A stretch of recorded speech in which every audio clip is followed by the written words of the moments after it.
Gaius Sempronius Gracchus was a Roman popularized politician in the 2nd century BC and brother of the reformer Tiberius Sempronius Gracchus. His election to the office of tribune in the years 123 BC and 122 BC and reformative policies while in office prompted a constitutional crisis, and his death at the hands of the Roman Senate in 121 BC. Background: Gaius Gracchus was born into a family who had a strong tradition in the politics of ancient Rome. His father, Tiberius Gracchus the Elder, was a powerful man in Roman politics throughout the 2nd century BC and had built up a large and powerful clientele largely based in Spain. His mother was Cornelia Africana, daughter of Scipio Africanus, a noble woman who was a major on the Gracchi. As a widow, she refused the marriage proposal of Ptolemy VIII, the king of Egypt, preferring to devote her life to the upbringing of her sons. The family was attached to the Claudi faction in Roman politics despite his mother's background. It can be supposed, however, that both the Gracchi brothers would have come into contact with powerful members of both the Claudi and Cornelii Scipio's factions. Gaius Gracchus was the younger brother of Tiberius Gracchus by about 9 years. He was heavily influenced both by the reformative policy of his older brother, and by his death at the hands of a senatorial mob. Plutarch suggests that it was the grief he had suffered that encouraged him to speak out fearlessly whenever he lamented the fate of his brother. Certainly aspects of his reforms, and especially his judicial reforms, seem to have been directed at the people responsible for his brother's death. Early political career. The political career of Gaius Gracchus prior to 123 BC started with a seat on his brother Tiberius's land commission upon its formation in 133 BC. He served, in 126 BC, as a quaestor in the Roman province of Sardinia. In Sardinia he advanced quickly in notoriety based on his successful merits. During his quaestorship in Sardinia, Gaius began to hone his legendary oratory skills. One particularly harsh winter caused legate to requisition supplies from the local towns for the Roman garrison. When they appealed and won the Senate's approval to have their supplies, Gaius personally made a tour of the towns to appeal for their aid. Fearing Gaius was making a ploy to gain popular approval, the Senate refused envoys sent by Micipsa, king of Numidia, who had sent grain to Gaius out of his personal favor for Gaius. The Senate further decreed that the garrison would be immediately replaced, but that Gaius would remain with the general to ensure he stayed out of Rome. Enraged, Gaius returned to Rome to appeal. Initially he was treated with suspicion for abandoning his post, but quickly won popular support when he argued that he had served 12 years. Beyond the requirement, and had served as quaestor for 2 years though legally only required to serve 1. Further, he argued, he used the Roman money to aid Sardinia and never heavily extolled the province to line his own pockets. He was then accused of aiding in an Italian revolt at Fregoli, but little evidence indicted him in the matter. His support for the reforms of Gaius Papirius Carbo and Marcus Fulvius Flaccus, his evident skills at oration and his association with the reforms of his brother led the senatorial nobles to try him on charges plainly false or heavily exaggerated. He cleared himself with these and in 122 was elected to serve as a tribune for the following year. Gaius used his famed oratory, considered to be the best in Rome, to attack his opponents at every chance and frequently lamented the fate of his brother Tiberius. He compared how the Senate failed to emulate their ancestors' respect for the tribune, citing the Senate's decision to wage war on the Falerii for insulting the tribune Genucius, or how Gaius Veturius had been condemned to death for failing to make way for the tribune.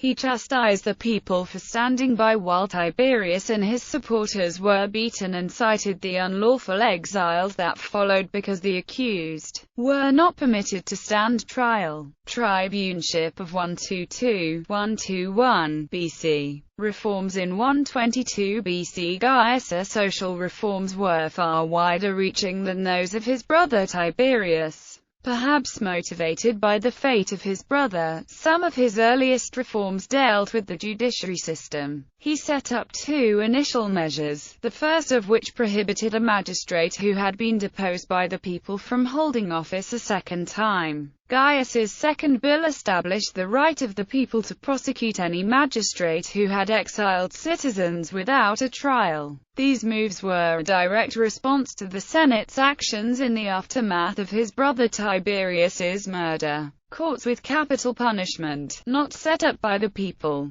were now declared illegal by a retrospective measure which saw the former consul Popilius Lanes driven into exile. Further reforms to the judicial system were passed to check the practice of senatorial juries in the acquitting members of their own class of extortion. Control of the court dedicated to the trials of extortion, the Lex Acilia, was given to the equites, and the procedure was rewritten to favor the prosecutors. Gaius passed legislation that required juries for criminal cases to be drawn from the 300 members of the Senate as well as 300 members of the equites. Economically, Tiberius' land reforms were continued and broadened, providing for larger allotments so free laborers could be employed. Large overseas colonies were planned to provide for thousands of settlers, which may have included some Italians as well as Roman citizens. The state was also required by the law, Lex Frumentaria, to buy grain supplies imported from North Africa and Sicily and to store them in bulk to allow the distribution of a monthly ration to all Roman citizens at a low price. The construction of a widespread secondary road system was enacted to facilitate communication and trade across Italy, and the contract to collect taxes in Asia was auctioned off in Rome by the censors. Gaius also made a few reforms to the military through the passing of the Lex Militaris. This law required the government to clothe and equip Roman soldiers without deductions from their pay, shortened the term of military service, and forbade the draft of boys under the age of 17. The intent of these reforms was to improve army morale and to win the political support of soldiers, allies, and voters with small incomes. Politically, Gaius' most far-sighted proposal was the Franchise Bill, a measure which would have seen the distribution of Roman citizenship to all Latin citizens and the extension of Latin citizenship to all Italian allies. This proposal was rejected because the Roman plebeians had no wish to share the benefits of citizenship, including cheap grain and entertainment. The rejection of this measure led, in part, to the disastrous social war of 90 BC. In a further slight to the power of the Senate, Gaius changed physically how speeches were delivered. Formerly, when a speaker delivered a speech in the forum, he turned his face to the right in the direction of the Curia, the Senate House, and the Comitium. Instead, Gaius would turn his face to the left, toward the direction of the forum proper, effectively turning his back on the Senate. Gaius amassed a monumental amount of political power. In each of his reforms, he personally oversaw each new institution, selected the 300 equestrian men to serve on the juries, and acted as director for each new project with such skill that even his opponents were stunned at his efficiency. Gaius did not campaign for political office the following year, but instead threw his support behind Gaius Fannius for the consulship. Gaius' favor for Fannius won Fannius the consulship, and Gaius was elected to be tribune in 122 BC despite having neither been a candidate nor having campaigned for the office, winning it on the sheer will of the people. Senatorial response. Seeing how wildly popular Gaius was with the people, the Senate decided to fight fire with fire and endeavored to win the people's favor and thereby pull Gracchus supporters to the side of the Senate. A fellow tribune of Gaius, Livius Drusus, was backed by the Senate as an alternate voice to Gaius.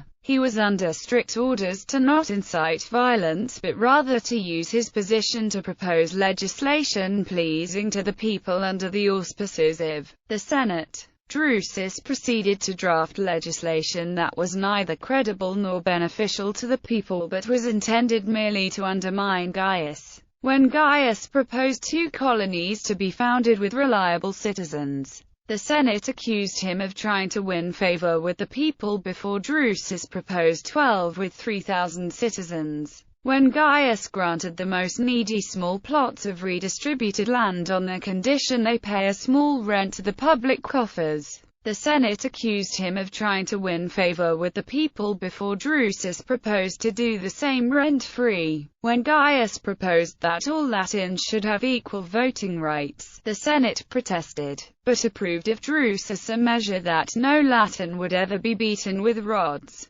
Drusus went to great pains to ensure he was never seen as the benefactor, politically or economically, of his legislation but rather that he proposed his measures, backed by the Senate, to further benefit the people. Drusus' constant referencing to the Senate worked and at least some of the people began to feel less hostility toward the Senate, marking the senatorial plan a resounding success. When a measure was passed to found a colony at Carthage, which had been destroyed in 146 BC by Scipio Africanus the Younger, Gaius was appointed to oversee the construction and left for Africa. Drusus immediately took advantage of Gaius' absence by attacking Gaius' allied Fulvius Flaccus, who was a known agitator to the Senate and was suspected by him for stirring up the Italian allies to revolt. A new candidate emerged for the consulship, one Lucius Opimius, who had opposed Fannius for the consulship in 122 BC and been stymied by Gaius' machinations.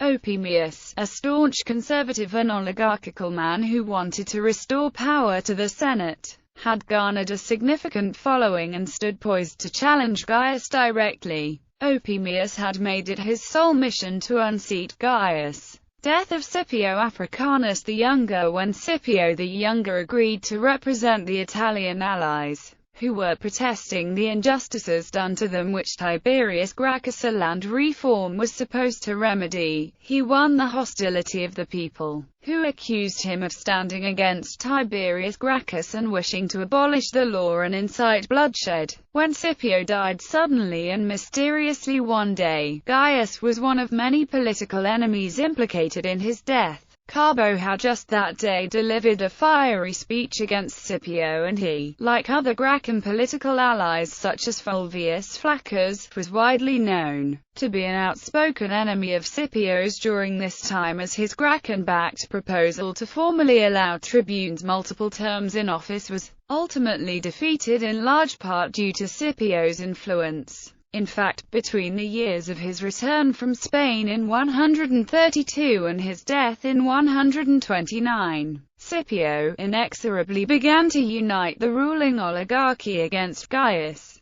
Other members of the Gracchi family were also accused. Scipio had been in a loveless marriage to Sempronia, sister of the Gracchi brothers and daughter of their mother Cornelia. Scipio referred to his wife as deformed and barren. Both women were suspected of murdering Scipio because of his perceived attempt to undo the reforms of Tiberius. Return to Rome and outbreak of violence. The combined political positions of Lucius Opimius, Livius Drusus and Marcus Minucius Rufus, another political enemy of Gaius, to tribune meant the repeal of as many of Gaius' measures as possible. Gaius now stood on increasingly shaky ground with the Senate, though his popularity with the people remained undeniable. Gaius' return to Rome from Carthage set in motion a series of events that would eventually cause him to endure the same fate as his brother. Gaius' first action was to move from his home on the Palatine, where the wealthiest of Romans and the political elite lived, to a neighborhood near the Forum, believing that in so doing he was keeping to his democratic principles and reaffirming his loyalty to the people rather than to the privileged elite. Gaius then called together all of his supporters from Italy to put into motion his legislation. The Senate convinced Fannius, whose friendship with Gaius had run its course, to expel all those who were not Roman citizens by birth from the city. Gaius condemned the proposal, promising support for the Italians. But his image took a hit when he failed to cash in on the promises and did not stop Fannius Alictus from dragging away a friend. Whether he did this because he was afraid to test his power or because he refused to do anything which would have given the Senate pretext to initiate violence remains unknown. Gaius further distanced himself from his fellow tribunes when he insisted that the seats for a gladiatorial show be removed to allow the poor to watch. When they refused, he removed them secretly at night. Plutarch claims this cost him the office of the tribune for the third time, because although he won the popular vote, the tribunes were so upset that they falsified the ballots. Opimius and his supporters began to overturn Gaius' legislation with the hope of provoking him into violence, but Gaius remained resolute. Rumors suggested that his mother Cornelia hired foreign men disguised as harvesters to protect him. Death of Quintus Antilius. On the day that Opimius planned to repeal Gaius' laws, an attendant of Opimius, Quintus Antilius, carrying the entrails of a sacrifice, forced his way through a crowd. A resulting scuffle between the supporters of the two opposing groups on the Capitoline Hill led to his death. Plutarch maintains that Antilius had rudely pushed his way through the crowd and gave an indecent gesture and was immediately beset upon by Gracchus supporters, much to the disapproval of Gaius. Appian states that Gaius had arrived with an escort of bodyguards in a distressed state. When Antilius saw Gaius, he laid a hand on him, begging him not to destroy the state. When Gaius cast his scorn on Antilius, his supporters took it as a sign to act on his behalf and struck Antilius down. Gaius and Fulvius failed to exonerate themselves of the deed and returned home under the protection of their supporters to await the day's outcomes. The death of Antilius allowed a triumphant Opimius a pretext for action. On the following morning, with much showboating, the body of Antilius was presented to the Senate as indicative of the measures Gaius would take. The Senate passed a Senatus Consultum Ultimum, granting Opimius the right to defend the state and rid it of tyrants. The Senate armed itself and commanded all the equestrians to arm themselves and 2 of their servants and assemble the next morning. Fulvius gathered his supporters and they passed the evening in a drunken and raucous manner. Gaius, much more somber, paused in front of the statue of his father on his way out of the forum, and weeping went homeward. His plight and obvious distress caused such sympathy among the people, who blamed themselves for betraying their champion, that a large party gathered outside his home to ensure his protection. Unlike Fulvius, Gaius' men were quiet and reflective of future events.